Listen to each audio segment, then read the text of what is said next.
हमें घर में प्रेगनेंसी टेस्ट किस तरह से करना है, ठीक है। तो जैसे आपका पीरियड मिस हो गया है तो आपको प्रेगा न्यूज का या प्रेगनेंसी टेस्ट कार्ड खरीद लाना है, अच्छी कंपनी वाला। दूसरे दिन जब आप सुबह उठेंगे तो सुबह का यूरिन सैंपल आपको ले लेना है। प्रेगनेंसी टेस्ट कार्ड का जो पैकेट है उसको ओपन करना है, उसमें दो चीजें निकलेगी, एक प्रेगनेंसी टेस्ट कार्ड, एक ड्रॉपर।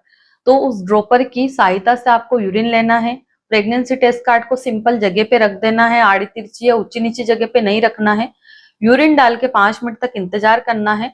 अगर आप प्रेग्नेंट है तो सी और टी पे दोनों लाइनें बनेगी, यानी कि दोनों लाइनें गुलाबी यानी कि पिंक आएगी और डार्क आएगी, ठीक है। बट अगर आप प्रेग्नेंट नहीं है तो उसमें सिर्फ एक लाइन बनेगी सी के सामने, टी के सामने कोई लाइन नहीं बनेगी। इसका मतलब है कि भाई आपको प्रेगनेंसी नहीं है।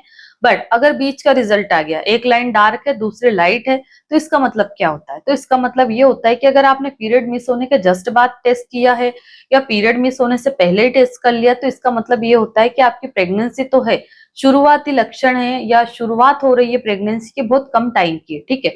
पर यही टेस्ट रिजल्ट अगर आपने कोई हटाने वाली दवाई खाई है, प्रेगनेंसी को अबॉर्ट करने की दवाई खाई है और दवाई खाने के 10-15 दिन बाद आप टेस्ट कर रहे और उसमें एक लाइन डार्क दूसरी लाइट है, तो वहां पे इसका मतलब ये होता है कि आपकी प्रेगनेंसी टर्मिनेट हो चुकी है, पर बीटा एचसीजी का लेवल बहुत धीरे धीरे डाउन हो रहा है।